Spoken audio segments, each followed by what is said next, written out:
Shalom jemaat yang dikasihi Tuhan, kita akan segera memulai ibadah pada hari ini. Mari kita mempersiapkan hati kita di hadapan Tuhan. Kita mau datang menyembah Dia, kita mau beribadah di hadapan Tuhan. Mari kita naikkan pujian, sungguh besar Kau Allahku.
Dengarkanlah firman Tuhan, Mazmur 29 ayat 1 dan 2. Kepada Tuhan hai penghuni surgawi, kepada Tuhan sajalah kemuliaan dan kekuatan. Berilah kepada Tuhan kemuliaan namanya, sujudlah kepada Tuhan dengan berhiaskan kekudusan. Pertolongan kita adalah dari Allah yang menciptakan langit dan bumi. Kiranya kasih karunia dan damai sejahtera dari Allah Bapa kita dan dari Kristus Yesus Tuhan kita menyertai kita sekalian. Mari kita berdoa. Bapa, terima kasih untuk kesempatan yang indah pada saat ini. Kami boleh datang di hadapan-Mu. Kami mau menyembah Engkau. Kami mau beribadah di hadapan-Mu ya Tuhan. Kiranya Engkau hadir di tengah-tengah kami. Kuasai hati dan pikiran setiap kami. Supaya kami layak datang di hadapan-Mu, menyembah Engkau, memuji Engkau, mendengarkan firman-Mu. Kiranya Engkau menguasai hati setiap kami ya Tuhan. Terima kasih Bapa. Di dalam nama Tuhan Yesus kami sudah berdoa. Amin. Kita sebagai anak-anak Tuhan, kita rindu kita boleh menjadi murid Tuhan yang dipenuhi oleh kasih Kristus.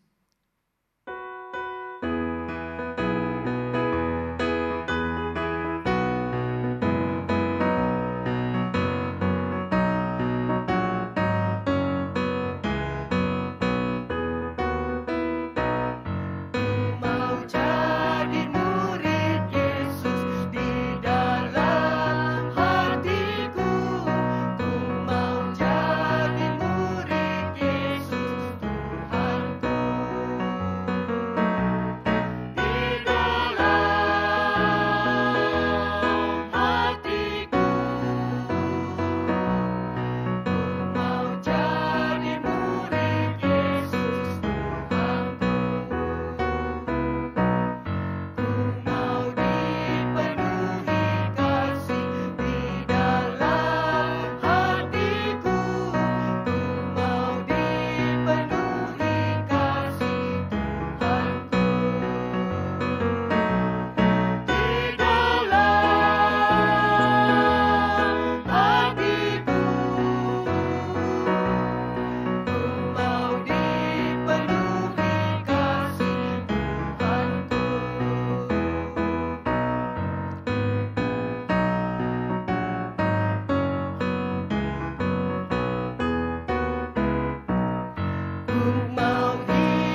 kita bersama-sama mengikrarkan pengakuan iman rasuli. Aku percaya kepada Allah, Bapa yang Maha Kuasa, Khalik langit dan bumi, dan kepada Yesus Kristus, anaknya yang tunggal Tuhan kita, yang dikandung daripada Roh Kudus, lahir dari anak darah Maria, yang menderita sengsara di bawah pemerintahan Pontius Pilatus, disalibkan, mati dan dikuburkan, turun ke dalam kerajaan maut, pada hari yang ketiga, bangkit pula dari antara orang mati, naik ke sorga, duduk di sebelah kanan Allah, Bapa yang Maha Kuasa, dan dari sana ia akan datang untuk menghakimi orang yang hidup dan yang mati. Aku percaya kepada Roh Kudus, gereja yang kudus dan am, persekutuan orang kudus, pengampunan dosa, kebangkitan orang mati, dan hidup yang kekal. Amin. Kita akan masuk dalam doa syafaat. Mari pertama-tama kita datang berdoa di hadapan Tuhan. Kita terus berdoa untuk virus corona yang terus menyebar di mana-mana. Kita berdoa khususnya untuk negara Indonesia. Kita tahu semakin banyak korban akibat virus corona ini. Kita terus berdoa supaya Tuhan memberikan kekuatan, kesehatan yang baik kepada setiap dokter-dokter, perawat-perawat, tim-tim medis, supaya bisa melayani setiap pasien-pasien yang menghadapi virus ini. Kita juga berdoa untuk pemerintah supaya diberi hikmat bagaimana mengatasi, bagaimana bisa menyelesaikan masalah-masalah yang sedang terjadi di dalam negara kita. Mari kita buka suara, kita berdoa. Bapa, pada saat ini kami datang di hadapan-Mu Tuhan. Kami terus menyerahkan untuk virus yang terus menyebar pada saat ini ya Bapa. Kami minta belas kasihan-Mu Tuhan. Kami menyerahkan untuk khususnya negara kami. Begitu banyak korban-korban yang terjadi akibat virus ini. Kami menyerahkan Tuhan, Engkau terus bekerja di atas negara dan bangsa kami ini. Kami berdoa untuk setiap dokter-dokter dan tim-tim medis, perawat. Tuhan berikan mereka kekuatan, tubuh yang sehat. Lindungi mereka ya Bapa, supaya mereka bisa melayani setiap pasien-pasien yang mengalami virus ini. Kami menyerahkan Tuhan, kiranya Engkau berikan hikmat kepada setiap pemerintah, supaya bisa mengatasi masalah ini. Tolong mereka Tuhan, berikan hikmat bijaksana dari Tuhan. Kami menyerahkan Tuhan, kami tahu ini semua ada di bawah kendali Tuhan. Kami minta belas kasihan-Mu ya Bapa. Terima kasih Bapa, di dalam nama Tuhan Yesus kami sudah berdoa. Amin. Yang kedua, kita terus berdoa untuk jemaat kita. Kita berdoa supaya jemaat kita tetap setia beribadah dan berdoa walaupun di rumah. Kita berdoa supaya mereka tetap punya satu pengharapan kepada Tuhan, punya iman yang teguh di hadapan Tuhan, dan juga berdoa untuk usaha pekerjaan mereka dalam situasi ekonomi yang sedang lesu pada saat ini. Mari kita buka suara, kita berdoa. Bapa, pada saat ini kami datang di hadapan-Mu Tuhan. Kami terus menyerahkan untuk setiap jemaat-jemaat kami Tuhan. Kiranya Engkau sendiri akan menolong mereka. Berikan mereka satu iman yang teguh, pengharapan yang teguh di hadapan Engkau. Walaupun mereka tidak bisa beribadah bersama-sama di gereja, tapi mereka boleh tetap setia beribadah, berdoa di rumah masing-masing.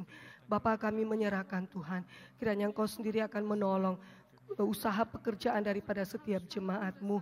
Walaupun dalam situasi ekonomi yang saat ini mengalami kelesuan. Kami hanya menyerahkan Tuhan. Kami tahu Engkau adalah Allah kami. Allah yang selalu menyertai kami di dalam keadaan apapun yang kami alami. Kami hanya menyerahkan sepenuhnya ke dalam tangan-Mu. Terima kasih Bapa. Bapa, kami menaikkan doa-doa kami di hadapan-Mu. Kami yakin dan percaya Engkau sudah mendengarnya. Kami menanti jawaban-Mu ya Tuhan. Terima kasih Bapa, di dalam nama Tuhan Yesus kami sudah berdoa. Amin. Kita kembali mengangkat pujian, Ku Suka Mengabarkan Injil Tuhan.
Bacaan bertanggapan pada pagi hari ini berjudul Pelayanan Orang Kristen. Kamu menyebut aku guru dan Tuhan, dan katamu itu tepat, sebab memang akulah guru dan Tuhan. Jadi jikalau aku membasuh kakimu, aku yang adalah Tuhan dan gurumu, maka kamu pun wajib saling membasuh kakimu. Sebab aku telah memberikan suatu teladan kepada kamu, supaya kamu juga berbuat sama seperti yang telah kuperbuat kepadamu. Aku berkata kepadamu, sesungguhnya seorang hamba tidaklah lebih tinggi daripada tuannya, ataupun seorang utusan daripada dia yang mengutusnya. Jika seorang saudara atau saudari tidak mempunyai pakaian dan kekurangan makanan sehari-hari, dan seorang dari antara kamu berkata, selamat jalan, kenakanlah kain panas, dan makanlah sampai kenyang, tetapi ia tidak memberikan kepadanya apa yang perlu bagi tubuhnya, apakah gunanya itu? Demikian juga halnya dengan iman. Jika iman itu tidak disertai perbuatan, maka iman itu pada hakikatnya adalah mati. Segala sesuatu yang kamu kehendaki supaya orang perbuat kepadamu, perbuatlah demikian juga kepada mereka. Itulah isi seluruh hukum Taurat dan kitab para nabi. Janganlah kita jemu-jemu berbuat baik, karena apabila sudah datang waktunya, kita akan menuai jika kita tidak menjadi lemah. Karena itu, selama masih ada kesempatan bagi kita, marilah kita berbuat baik kepada semua orang, tetapi terutama kepada kawan-kawan kita seiman. Apapun juga yang kamu perbuat, perbuatlah dengan segenap hatimu, seperti untuk Tuhan dan bukan untuk manusia. Kamu tahu bahwa dari Tuhanlah kamu akan menerima bagian yang ditentukan bagimu sebagai upah. Kristus adalah Tuhan dan kamu hambanya. Ayat hafalan pada hari ini Galatia 6 ayat 10. Karena itu, selama masih ada kesempatan bagi kita, marilah kita berbuat baik kepada semua orang, tetapi terutama kepada kawan-kawan kita seiman. Galatia 6 ayat 10. Karena itu, selama masih ada kesempatan bagi kita, marilah kita berbuat baik kepada semua orang, tetapi terutama kepada kawan-kawan kita seiman. Galatia 6 ayat 10. Kita akan mendengarkan firman Tuhan yang pada hari ini akan disampaikan oleh Pendeta Silas Limang. Mari kita mempersiapkan hati kita di hadapan Tuhan. Kita minta Roh Kudus penuhi hati kita.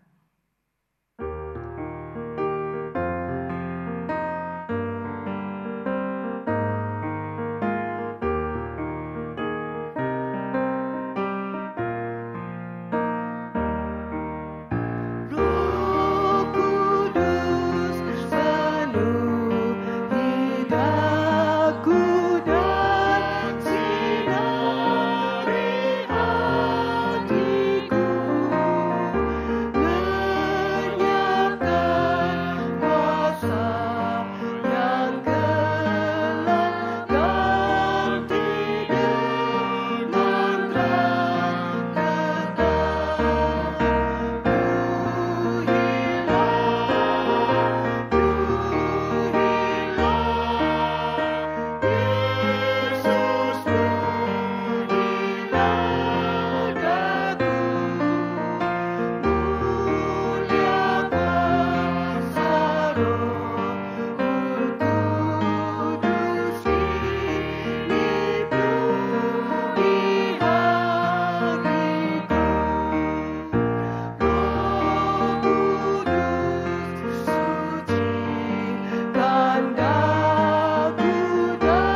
Mari kita berdoa.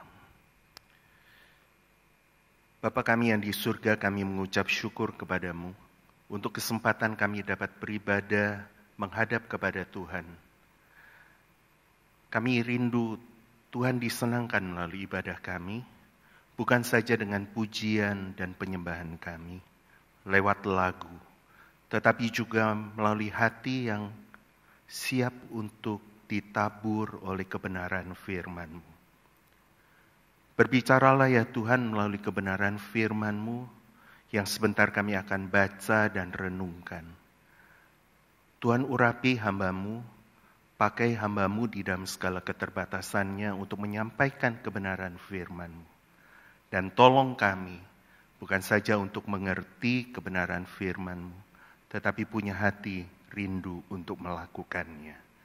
Dalam nama Tuhan Yesus Kristus kami berdoa. Amin. Shalom saudara. Bersyukur kepada Tuhan karena Tuhan masih memberikan kesempatan bagi kita untuk beribadah kepada-Nya. Firman Tuhan hari ini didasarkan pada ayat hafalan kita hari ini, yaitu Galatia 6 ayat yang ke-10. Kita baca bersama Galatia 6 ayat yang ke-10. Karena itu, selama masih ada kesempatan bagi kita, marilah kita berbuat baik kepada semua orang, tetapi terutama kepada kawan-kawan kita seiman. Apa itu berbuat baik? Berbuat baik adalah kita menolong, bermurah hati, memberikan perhatian, memberikan rasa peduli kita kepada sesama kita. Pertanyaannya, mengapa kita harus berbuat baik kepada sesama? Yang pertama, karena itu adalah perintah Tuhan. Dan kita tidak perlu berpanjang lebar berkenaan tentang hal ini karena firman Tuhan sangat jelas tentang perintahnya ini. Dan yang kedua, kenapa kita harus berbuat baik? Karena itu memuliakan Tuhan, yang adalah Bapa kita.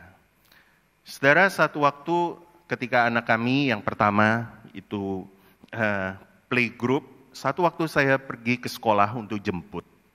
Dan ketika jemput ternyata mereka acara makan bersama di kantin.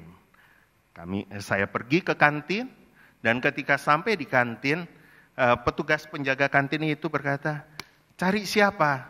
Saya menyebut namanya. "Oh, cari Andrew," anak kami yang paling besar itu.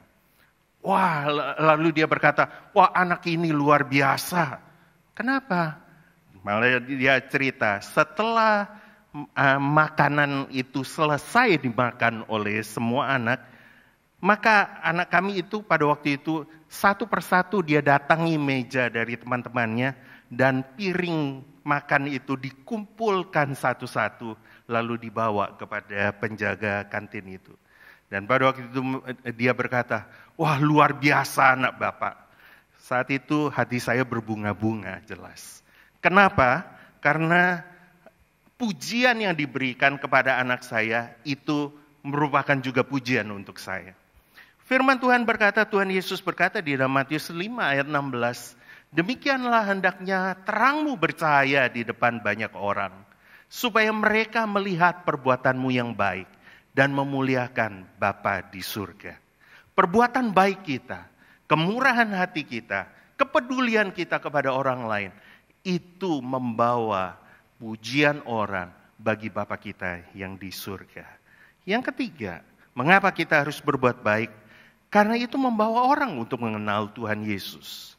Ada satu kesaksian dari sebuah kelompok sel dari sebuah gereja dalam pelayanan di kemahasiswaan di Jakarta.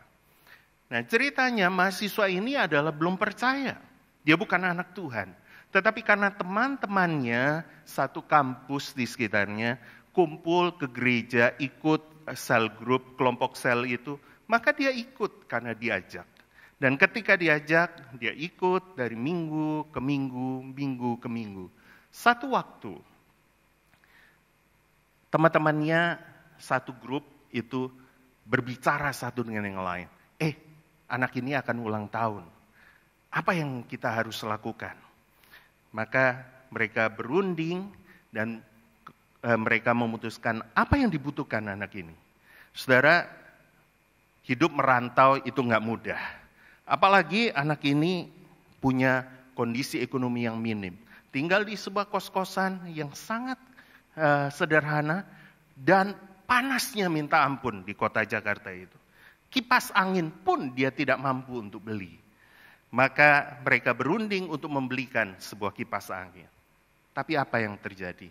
Setelah kipas angin itu diberikan sebagai hadiah, tanpa disadari, anak itu dalam kesempatan pertemuan kelompok sel itu, pada kesempatan berikutnya dia berkata, dengan mata berkaca-kaca, "Terima kasih karena kalian membawa dan memberikan Tuhan Yesusmu kepadaku."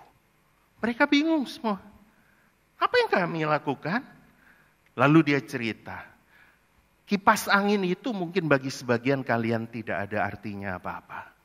Tapi bagiku yang tinggal di sebuah kos-kosan yang sederhana dan tidak ada apa-apa dan panasnya minta ampun, itu sangat berharga. Dan dari sana, dari kipas angin itu, aku melihat akan Tuhan Yesus yang kalian percaya. Dan aku kepingin mengenal Tuhan Yesusmu. Saudara, kita tidak pernah tahu kemurahan hati kita itu bisa berdampak seberapa besar. Tetapi Tuhan mampu memakaikan itu untuk menolong dan membuka hati orang. Untuk mengenal siapa Tuhan Yesus yang kita percayai.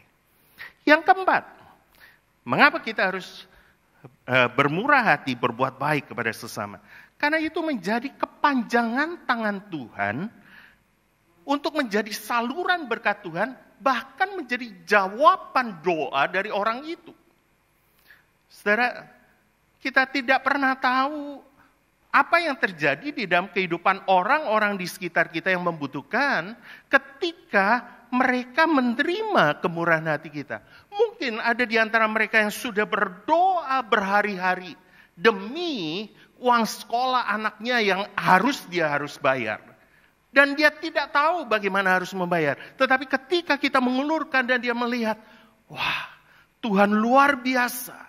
Tuhan menjawab doanya melalui uluran tangan kita. Atau mungkin dia sedang bergumul tentang sesuap nasi yang dia nggak tahu harus berikan besok. Makan anaknya makan apa. Tapi mungkin kemurahan hati kita justru menjadi jawaban doa dari orang itu di hadapan Tuhan.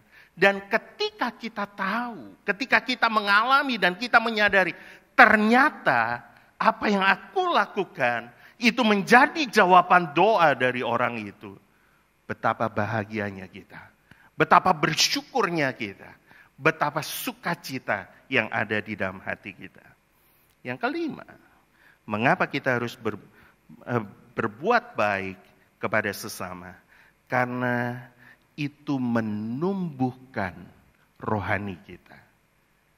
Kita seringkali menganggap bahwa dalam kehidupan kita perlu bertumbuh dengan belajar firman. Amin. Memang betul. Dengan terlibat dalam pelayanan ini dan itu. Betul. Tetapi berbuat baik kepada sesama itu salah satu latihan rohani yang menolong kita untuk makin bertumbuh dan naik ke next level dalam kehidupan rohani kita. Mengapa? Karena kemurahan hati kita, perbuatan baik kita adalah keluar dari kemurahan hati. Dan kemurahan hati adalah salah satu bagian daripada buah roh. Dan kita tahu bahwa buah roh itu dihasilkan bukan turun dari langit langsung. Tetapi melalui satu kehidupan yang punya kualitas menempel kepada Tuhan Yesus Sang Pokok. Kehidupan yang dekat dengan Tuhan. Kehidupan yang berani berkata tidak pada diri sendiri. Penyangkalan diri. Dan kehidupan yang berani menaati Tuhan. Melakukan apa yang Tuhan mau. Sehingga hidup kita boleh berbuah. Karena itu ketika kita bermurah hati kepada sesama melalui kebaikan hati kita. Kepada orang lain. Maka kita menghasilkan buah Roh Kudus ini. Yang keenam, mengapa kita harus berbuat baik? Karena itu memiutangi Tuhan. Sekali lagi, itu memiutangi Tuhan. Amsal 19 ayat 17. Firman Tuhan ini berkata demikian. Siapa menaruh belas kasihan kepada orang yang lemah, memiutangi Tuhan yang akan membalas perbuatannya itu. Ini perkataan firman Tuhan, bukan perkataan saya. Firman Tuhan jelas katakan, siapa menaruh belas kasihan kepada orang yang lemah, memiutangi Tuhan yang akan membalas perbuatannya itu. Siapa kita manusia yang bisa memiutangi Tuhan? Bukankah kita, semua yang kita miliki dari Tuhan asalnya? Dia yang pencipta langit dan bumi serta segala isinya. Dia yang pemilik seluruh alam semesta dengan segala isinya. Bagaimana mungkin dia berhutang kepada kita? Kita yang berhutang kepada Tuhan, iya. Tetapi firman Tuhan katakan, no. Tuhan yang pemilik segala, seluruh alam semesta ini, pemilik segala yang ada ini, bersedia memposisikan dirinya seakan-akan dia berhutang kepada saudara dan saya. Luar biasa bukan? Ketika kita bermurah hati kepada orang yang lemah, yang membutuhkan, Tuhan memposisikan diri seakan-akan dia berhutang kepada kita. Dan dia pasti akan membalasnya. Itu kata firman Tuhan. Yang ketujuh, mengapa kita harus berbuat baik, bermurah hati kepada sesama? Karena itu mendatangkan kemurahan Tuhan atas hidup kita.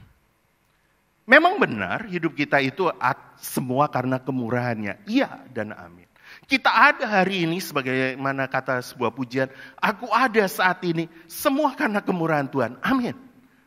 Tetapi firman Tuhan berkata, Tuhan Yesus berkata dalam Matius 5 ayat 7, Tuhan Yesus berkata demikian, berbahagialah orang yang murah hatinya, karena mereka akan beroleh kemurahan. Artinya apa? Memang sekarang kita sudah mengalami kemurahan Tuhan. Tetapi ketika kita dalam segala kemurahan Tuhan itu, kita bermurah hati menolong orang lain, maka pada saat itu Tuhan berjanji untuk mendatangkan kemurahannya, kemurahan lagi, terlebih lagi dalam kehidupan kita. Luar biasa bukan? Dan yang kedelapan, karena itu melatih diri kita untuk hidup dengan prinsip Tuhan.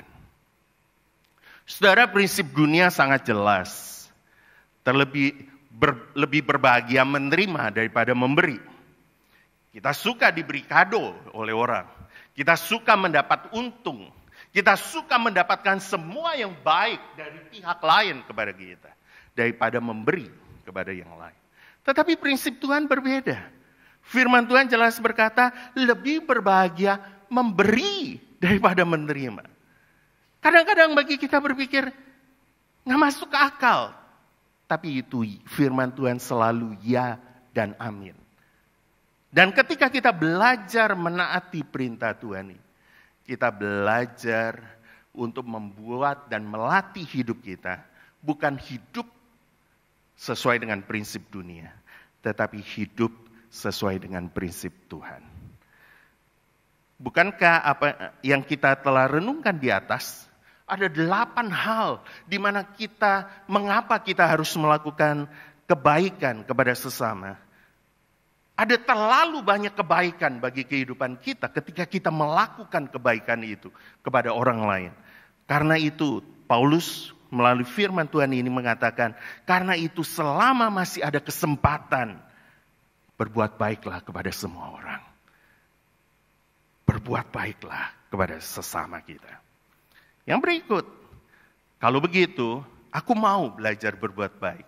Tapi bagaimana caranya? Bagaimana aku bisa berbuat baik? Yang pertama, saudara, untuk kita bisa berbuat baik, sadari bahwa yang kita miliki semua karena berkat dan anugerah Tuhan. Saudara, tidak peduli berapa banyak yang kita miliki hari ini. Tidak peduli seperti apa yang kita miliki hari ini. Kita harus sadar dan sungguh-sungguh menerima kenyataan bahwa itu karena berkat dan anugerah Tuhan. Itu bukan semata-mata karena aku pintar, aku hebat, aku kuat, aku kerja keras. Memang kita kerja keras. Tetapi kalau Tuhan tidak berkati, semua akan menjadi sia-sia. Seperti kata firman Tuhan dalam Mazmur 127 ayat 1 dan 2. Pemazmur sangat sadar dan berkata begini.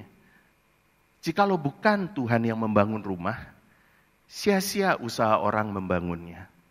Jikalau bukan Tuhan yang mengawal kota, sia-sia pengawal berjaga-jaga. Sia-sia kamu bangun pagi-pagi dan duduk sampai jauh malam. Dan makan roti dari hasil jerih lelahmu. Sebab Tuhan memberikan kepada yang dicintainya pada waktu tidur. Apa yang mau dikatakan di sini? Bahwa segala usaha kita dalam hidup ini, kalau bukan Tuhan yang berkati, kita nggak mungkin memilikinya. Kita olahraga setengah mati untuk menjaga kesehatan. Kalau Tuhan nggak menjaga kesehatan kita bisa tetap jatuh sakit. Kita berhitung baik-baik bagaimana supaya mendapat untung. Kalau Tuhan tidak memberikan keuntungan itu, tidak mungkin kita akan terima. Sehingga kalau hari ini aku memiliki apa yang aku miliki, itu semua karena anugerah Tuhan. Itu semua karena berkat Tuhan. Nah, ketika kita sadar akan hal ini, maka ada hubungan sebab akibat di sini, yaitu apa? Orang yang sadar bahwa hidupnya semua yang dimiliki adalah berkat dan kemurahan Tuhan dalam hidupnya. Karena Tuhan dalam hidupnya, maka orang itu akan mengerti bersyukur. Tetapi orang yang merasa bahwa itu karena dirinya sendiri, dia akan sulit untuk bersyukur. Nah, ketika seorang itu mengerti bersyukur, orang yang mengerti bersyukur, dia akan mengerti untuk punya rasa cukup. Saudara, bicara tentang rasa cukup ini sesuatu pergumulan kita sebagai anak-anak Tuhan. Kenapa? Karena sebagai manusia kita cenderung untuk tidak punya rasa cukup. Di tengah dunia yang saling berlomba-lomba, kita akan ada dalam bahaya ini untuk merasa tidak cukup. Karena kita merasa tidak cukup, membuat kita sulit. Kita terus berusaha menggenggam. Terus berusaha menggenggam. Karena kita berpikir, aku belum cukup. Tetapi orang yang mengerti bersyukur, dia mengerti merasa cukup. Orang yang mengerti bersyukur, dia juga mengerti untuk berbagi dan bermurah hati kepada sesama. Kenapa? Karena dia merasa bersyukur, cukup atas apa yang Tuhan berikan, sehingga dia mampu untuk berbagi dengan sesama. Itu yang pertama. Yang kedua, bagaimana kita berbuat baik? Kalau kita ingin berbuat baik, atasi rasa kecewa kita. Kecewa apa? Begini, saudara. Sebetulnya kebenaran firman Tuhan ini kita telah tahu. Dan banyak di antara kita yang sudah pernah berusaha untuk melakukannya dalam kehidupan sehari. Tetapi tidak jarang ketika kita berbuat baik dengan sesama, kita bermurah hati dengan sesama, kita menolong orang lain. Apa yang kita alami? Kita mengalami peristiwa ditipu, dibohongi. Saya pikir dia cacat. Ternyata dia bohongi. Hanya pakai trik seakan-akan dia cacat. Tetapi ternyata dia nggak cacat. Saya pikir dia berkekurangan. Dan beberapa media telah menyampaikan bagaimana pengemis yang kita temui di pinggir jalan, kita pikir dia berkekurangan, ternyata ditemui dia punya saldo di tabungan ratusan juta, dia punya rumah yang bertingkat. Kita merasa sakit hati, kita merasa ditipu. Atau mungkin kebaikan hati kita bukan dibalas dengan kebaikan, justru sebaliknya. Orang yang kita tolong bukan berterima kasih, malah mungkin menjelek-jelekan kita, memfitnah kita. Atau bahkan kebaikan hati kita disalahgunakan oleh orang lain. Dalam istilah yang umum, kadang ada orang-orang yang ingin menjadikan kita seperti mesin ATM-nya. Tiap waktu tertentu dia datang lagi. Karena kita bermurah hati, tapi kemudian kita temukan, oh dia menyalahgunakan kemurahan hati kita. Kita sakit hati, kita kecewa. Kenapa ini yang aku terima? Aku sudah belajar melakukan firman, tetapi aku mendapat balasan yang berbeda. Air susu dibalas dengan air tuba. Nah saudara, memang fakta, bisa jadi kebaikan hati kita disalahgunakan orang. Memang fakta, bisa jadi kita mengalami peristiwa kekecewaan itu. Tetapi ingat satu hal, jangan pernah izinkan dan membiarkan kekecewaan itu menghalangi kita untuk melakukan firman Tuhan. Kenapa? Karena melakukan firman Tuhan itu jauh lebih penting daripada rasa kecewa dan sakit hati kita. Ketika orang yang kita berbuat baik, mereka menipu kita, membuat kita kecewa, itu urusan dia dengan Tuhan. Sementara kemurahan hati kita, kebaikan hati kita tetap diperhitungkan Tuhan sebagai ketaatan kita kepadanya. Kenapa kita izinkan kesalahan orang lain untuk menghalangi kita untuk melakukan firman? Kita yang rugi. Saudara, taat perintah Tuhan lebih utama daripada rasa kecewa kita. Nah, saudara, memang ada satu hal. Kadang-kadang kita tidak punya waktu yang cukup untuk memperhatikan atau mengecek atau mencari info. Orang ini benar-benar butuh atau enggak ya? Orang ini benar nggak sih dia kekurangan? Orang ini benar nggak bertanggung jawab dalam hidupnya? Yang kita pikirkan, aku mau lakukan firman. Sehingga dalam kondisi seperti ini, kadang-kadang kita bisa mengalami ditipu, dibohongi, dikecewakan. Tetapi bersyukur kepada Tuhan, saya mendapat info dari Pendeta Anggung. Di gereja kita ada departemen sosial. Dan departemen sosial, orang-orang yang terlibat di sana adalah orang-orang yang bertanggung jawab untuk mengelola kemurahan hati yang kita titipkan kepada mereka untuk bisa disalurkan kepada orang-orang yang tepat. Bukankah ini satu kabar baik supaya menghindarkan kita daripada rasa kecewa, rasa ditipu yang nggak perlu, tapi kita tetap bisa melakukan firman Tuhan ini, menyalurkannya kepada departemen sosial. Dan kita percayakan mereka orang-orang ini untuk mengecek dengan baik, menyalurkan kepada orang yang tepat pada posisi yang tepat. Sehingga kemurahan hati kita tidak disalah mengerti dan kita tetap melakukan firman Tuhan. Saudara, yang ketiga, bagaimana kita berbuat baik? Jangan bingung cari pujian manusia. Saudara, tujuan dari perbuatan baik kita adalah kita mencari lebih baik dipuji oleh Tuhan, bukan manusia. Dalam hal ini kita mungkin berkata, loh, kami tahu, kami berbuat baik itu nggak bingung pujian manusia. Kita bingung pujian Tuhan. Amin. Puji Tuhan. Tetapi sebagai manusia, apalagi dalam budaya timur, kita tahu bahwa anak-anak kita sejak kecil kita didik ketika ada tetangga atau ketika ada keluarga yang memberi dia permen, bukankah kita mengatakan apa? Ayo bilang apa? Terima kasih. Dan itu kita sudah latih anak-anak kita sejak kecil. Demikian juga sebagaimana kita dilatih sejak kecil. Sehingga secara normal, aku gak minta banyak-banyak lah. Ya paling tidak dia ada apresiasi. Paling tidak orang yang aku tolong itu, ya paling tidak ada rasa terima kasih. Ada respon yang positif. Ya, memang itu normal dalam kehidupan kita. Kita rindu ada hal itu.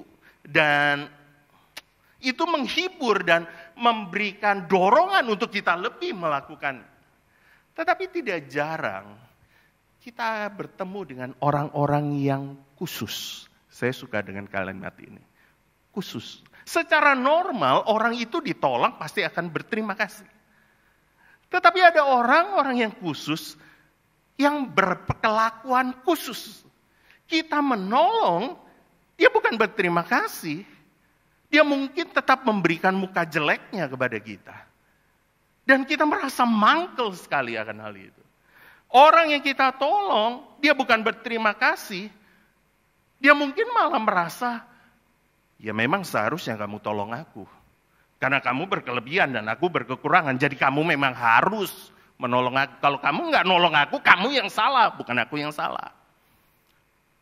Saudara, menghadapi hal-hal seperti ini, itu seringkali membuat kita, sudah deh, cukup deh, enough is enough. Aku nggak akan lakukan lagi.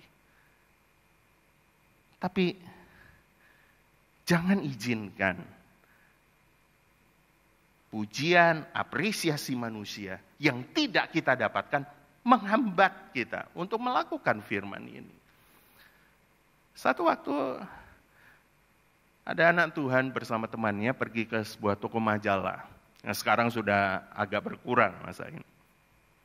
Dia pergi ke sebuah toko majalah dan koran. Dia masuk, ketemu dengan pelayan toko itu. Dan pelayan toko itu nggak tahu hari itu kenapa. Dengan muka judesnya tanya, cari apa? Anak Tuhan ini berkata, tolong tanya, apa ada majalah ini, bulan ini, edisi ini? Oh ada, di sana, cari sendiri. Ketika dia cari, nggak ketemu. Maaf ya, nggak ketemu. Bisa tolong kamu carikan? Orang itu dengan keselnya, dia cari majalah itu, begitu ada langsung dilempar. Nih, temannya tuh panas, saudara. Hatinya panas sekali. Kurang ajar sekali. Dia udah mau saya, ayo udah kita keluar aja. Tapi temannya itu tenang. Anak Tuhan itu tenang. Dia berkata, dia ambil majalah itu, dia lihat, oh betul majalah ini. Saya mau beli majalah ini. Terima kasih ya, kamu sudah bantu aku mencarikannya. Dia beli majalah itu, keluar. Begitu keluar, temannya protes. Kamu ini gimana sih? Kamu gak lihat muka judesnya dia? Kamu gak lihat kata-kata kasarnya? Kamu menganggap biasa saja bagaimana dia memperlakukan kamu kasar? Kenapa kamu tetap baik sama dia?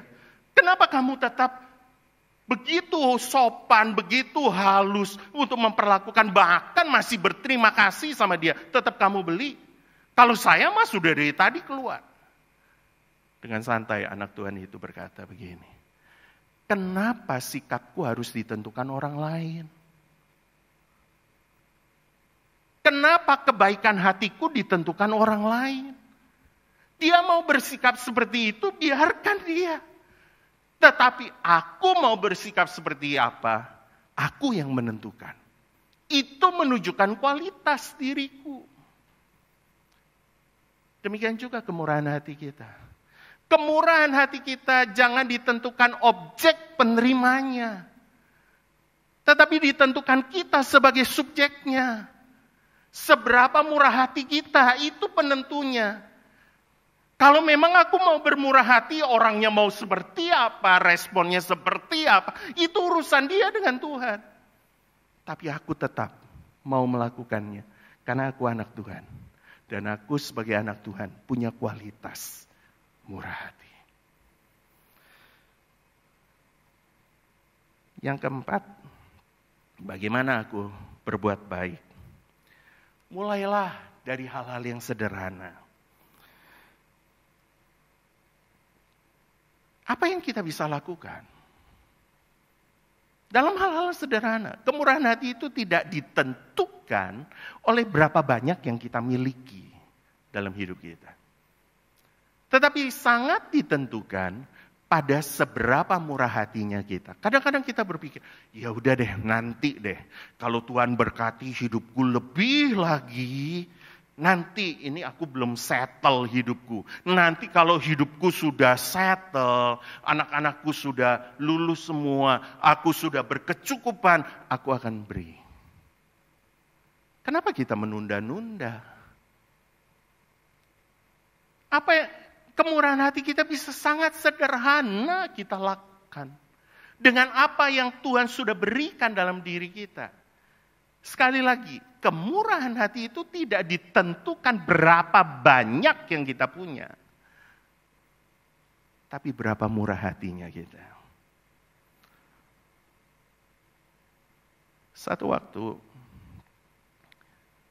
ada pelayanan diakonia gereja, satu waktu pergi ke satu tempat lingkungan kumuh, di mana para pemulung di situ. Mereka membagikan nasi bungkus gratis. Pada waktu sampai di sebuah gubuk yang sederhana, di mana mama dengan anak gadisnya, anak kecilnya, maka di berapa orang Bu? Diberikan 2 nasi bungkus itu. Dan pada saat sampai di situ, jatah nasi bungkus yang mereka bawa habis. Maka tim itu pamit mundur. Apa yang terjadi? Ada satu anggota tim mencoba mengamati apa yang terjadi. Menarik.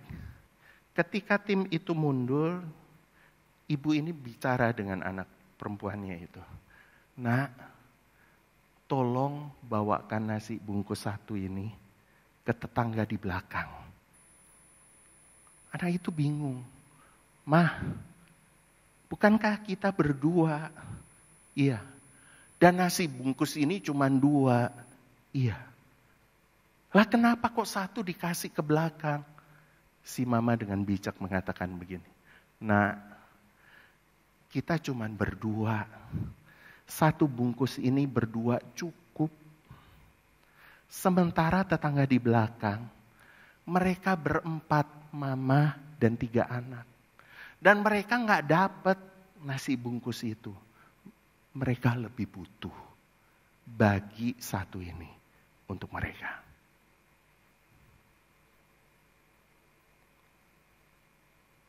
Kemurahan hati tidak ditentukan berapa banyak yang kita punya. Tetapi berapa murah hati kita. Satu waktu kami perjalanan melewati penjual es cendol di kota Makassar ini. Nah, supir yang membawa kami mengatakan, karena penjual es cendol itu ada banyak beberapa ibu dan beberapa anak-anak sekolah antri begitu panjang. Lalu bapak ini, supir ini mengatakan, oh ini penjual es cendol ini, hari ini hari apa ya? Oh hari Jumat, dia bilang. Penjual es cendol ini setiap hari Jumat memberikan es cendol gratis. Makanya banyak yang antri. Ketika saya mendengar itu, saya salut banget. Apalagi dikatakan, setiap hari Jumat, bukan sebulan sekali loh. Bukan setahun sekali loh. Dan penjual es cendol berapa sih untungnya? Tapi dia rela untuk melakukan itu. Dan yang menggeletik hati saya, dikatakan setiap hari Jumat. Sehingga saya mencoba berpikir, kemungkinan dia bukan anak Tuhan loh. Bukankah ini menempelak kita sebagai anak Tuhan? Kita sebagai anak Tuhan seharusnya dapat melakukan lebih daripada penjual es cendol ini. Kita sebagai anak Tuhan, semua kita seharusnya dapat melakukan firman Tuhan ini. Mengapa? Karena firman Tuhan jelas katakan buah roh adalah kemurahan hati. Sehingga kita semua bisa, seharusnya mampu untuk melakukan itu. Hanya masalahnya seberapa murah hati kita. Sebagai penutup bagian ini, kita terus harus mengingatkan kepada diri sendiri bahwa tujuan kita berbuat baik kepada sesama bukan supaya diri kita dimuliakan. Bukan supaya kita dipuji orang. Bukan supaya kita terkenal. Bukan. Tetapi tujuannya jelas. Supaya Bapa di surga dimuliakan. Biarlah di tengah ketika kita melakukan firman ini ada cobaan-cobaan besar. Seakan-akan membawa kita untuk salah tujuan. Salah arah. Biarlah kita terus harus luruskan. Bapa di surga dimuliakan. Bukan aku yang dimuliakan. Dan catatan penutup yang kedua, di dalam melakukan ini, mari kita melakukan firman Tuhan ini, mari kita menjadi peka dan kreatif. Be sensitive and be creative. Maksudnya begini, di tengah-tengah situasi yang belakangan ini, saya menerima kiriman votan dari teman, yang berbicara tentang ajakan untuk menolong para ojek online. Mereka karena kehabisan, kekurangan orderan dan kondisi ekonomi sulit dan sebagainya, maka ada ajakan seperti ini, yaitu coba order makanan lewat aplikasi online itu, supaya pertama mereka dapat orderan, dapat poin, tapi kemudian sarannya biarlah order makanan kita bukan dikirim ke rumah, tapi katakan untuk petugas itu sendiri, yaitu untuk ojek online itu. Saudara mungkin juga terima dorongan itu. Dan bagi saya kreatif sekali ini. Kita bisa lakukan tanpa harus bertatap muka, tanpa harus bertemu karena kondisi sekarang membuat orang harus menjaga jarak. Tapi kita tetap bisa memberkati orang lain, tetap bisa bermurah hati kepada orang lain. Tadi sempat juga berbicara dengan Pendeta Anggung dan berbicara di tengah kondisi ini kita sangat membatasi pertemuan. Bertatap muka langsung dengan orang. Untuk kelompok yang agak muda, yang agak terupdate dengan teknologi, mereka bisa WA, WhatsApp, kemudian Instagram dan sebagainya, masih bisa berkomunikasi. Tetapi untuk kelompok yang usia lanjut, mereka tidak bisa ketemu dengan teman, tidak bisa ketemu dengan orang. Kadang-kadang mereka juga butuh perhatian. Mungkin kita nggak bisa berkomunikasi dengan WhatsApp. Kenapa? Kita bisa angkat telepon. Kita bisa tanya-tanya, ajak bicara. Itu salah satu kemurahan hati yang kita bisa lakukan. Be kreatif. Minta Tuhan kepekaan, minta Tuhan kekreatifan supaya di tengah kondisi seperti ini pun tetap dapat memberkati hidup orang lain dengan kemurahan hatiku.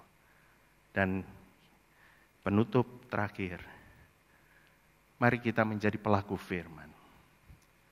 Kita hidup di tengah dunia ini, tetapi kita hidup tidak dengan prinsip dunia ini. Kita hidup dengan prinsip Tuhan. Lebih berbahagia memberi daripada menerima. Mari kita berdoa. Bapa di surga, tolong kami bukan saja mengerti firman-Mu, tetapi melakukan firman-Mu. Setiap kami, Tuhan berikan berkat yang cukup. Kemurahan demi kemurahan-Mu melimpah atas hidup kami sebagai anak-anak-Mu. Mampukan kami untuk melakukan firman, untuk berbuat baik kepada semua orang. Terlebih terutama kepada saudara-saudara seiman. Lebih-lebih lagi di tengah situasi yang sedang negara kami alami ini. Ada banyak orang di sekitar kami yang membutuhkan kemurahan hati, kebaikan hati kami. Buat kami untuk berani melakukan firman dengan mengulurkan tangan kami membantu mereka. Ketika kami melakukan firman ini, mampukan kami untuk hidup sesuai dengan prinsip Tuhan. Dan kami percaya itu tidak menjadi sia-sia. Kami rindu hidup kami menjadi saluran berkat bagi orang lain. Kami rindu Tuhan dimuliakan melalui kebaikan hati kami. Dan melalui hidup kami, nama Tuhan ditinggikan. Terima kasih Bapa di surga. Dan ketika kami akan mengakhiri ibadah ini, mohon Tuhan yang memberkati kehidupan kami. Arahkan hatimu kepada Tuhan dan terima berkat daripadanya. Kasih karunia dari Tuhan Yesus Kristus. Kasih Allah Bapa yang tak putus-putusnya. Kekuatan, pertolongan, penyertaan dari Allah Roh Kudus. Melimpah dalam hidupmu. Menguasai hati dan pikiranmu. Menuntun setiap langkahmu. Sehingga engkau hidup aman di dalam genggamannya. Dan hidup dalam damai sejahteranya. Mulai dari sekarang. Sampai selama-lamanya. Amin. Tuhan memberkati. Shalom saudara, Bapak Ibu yang terkasih. Anda baru saja mengikuti ibadah online GKKA Makassar. Kami sungguh berharap pujian dan firman Tuhan yang telah dibagikan dapat memberkati dan menguatkan Anda. Saat ini kami mengundang Anda dapat meresponi dengan memberikan persembahan secara online ke nomor rekening yang ada di layar kaca Anda untuk mendukung pekerjaan Tuhan dan hambanya di dalam gereja GKKA Makassar. Firman Tuhan dalam 2 Korintus 9 ayat 7 berkata, hendaklah masing-masing memberikan menurut kerelaan hatinya, jangan dengan sedih hati atau karena paksaan, sebab Allah mengasihi orang yang memberi dengan sukacita. Jadi mari kita memberi dengan hati yang bersukacita. Terima kasih atas perhatian Anda. Sampai bertemu kembali di dalam ibadah online GKKA Makassar berikutnya. Stay safe, Tuhan Yesus memberkati.